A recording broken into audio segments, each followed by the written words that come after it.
Just put your hands up as high as you can now. Now stretch and put them up a little bit higher. Right? Every single one of you has managed to stretch a little bit further on that second occasion than I just asked you to. So why didn't you do that first time round? When it comes to developing and retaining the future leaders of the NHS, talent management is essential. And the London Leadership Academy, in collaboration with other partners, has a programme to support and develop the skills involved across the capital's healthcare system. What often stops us is the notion of the psychological cage that does it, because what it means is this.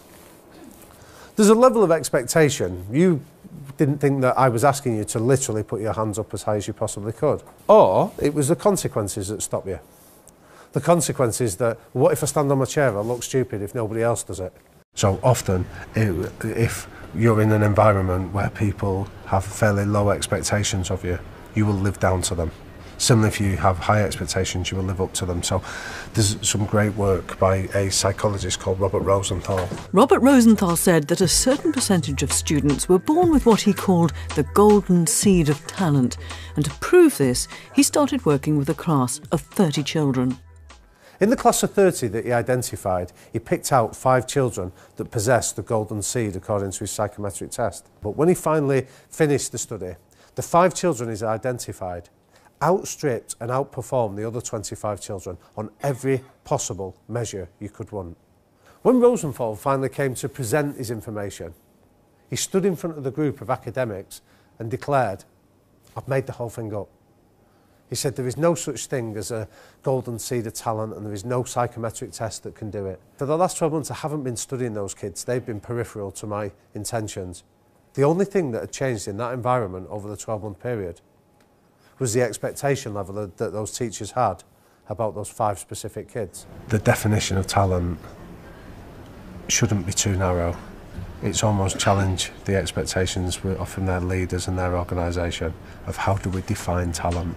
Why is talent management so relevant to the NHS? Gary Mann has over 20 years' experience working with similar organisations. Bringing together 2 massive hospitals. Talent management for the NHS is absolutely critical and fundamental. And the reason I say that is because the majority of the costs in the NHS are people. Some years ago, a Disney Corporation were trying to understand how they add value to their customer offering in their theme parks.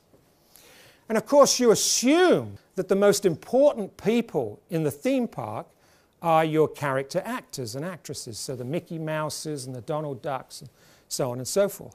What they found was that when a family comes to Disneyland for the day, they would go to some of the cleaners who were sweeping up and emptying the rubbish bins and saying, "You walking around the park, where are the queues right now?" The cleaners had a real sense of where the queues were and where the queues weren't.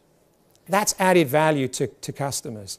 And so what they found was that what was obvious in terms of value creation was not the roles in their organisations that were actually the value-creating roles. The London Leadership Academy Talent Management Programme provides individuals, organisations and wider healthcare systems opportunities to network, share and learn from talent management best practice to enable organisations old and new to develop and implement talent management, to help to recruit and retain the appropriate staff and to maximise their potential, to support appropriate participants on high potential programmes which will lead to well-populated talent pools, and to support the development of aspiring and future leaders and reduce the recruitment lag in critical roles. I think when we talk about talent management as leaders, there are 3 levels in which we look at. 1, how do you increase the level of expectation we have for everybody in your organisation about what talent is defined as? Secondly, how do we decrease the consequences and stop it just being the sole reserve of those that possess that so-called natural ability? And finally then, how do we label it? How do we label talent? Do we talk about it as potential? Because if we can look at those 3 areas, and hopefully you get the opportunity to do that today, you can start to wield a real effect and a real change when it comes to how it's perceived within your own organisation. For more information about the programme, go to www.londonleadershipacademy.nhs.uk.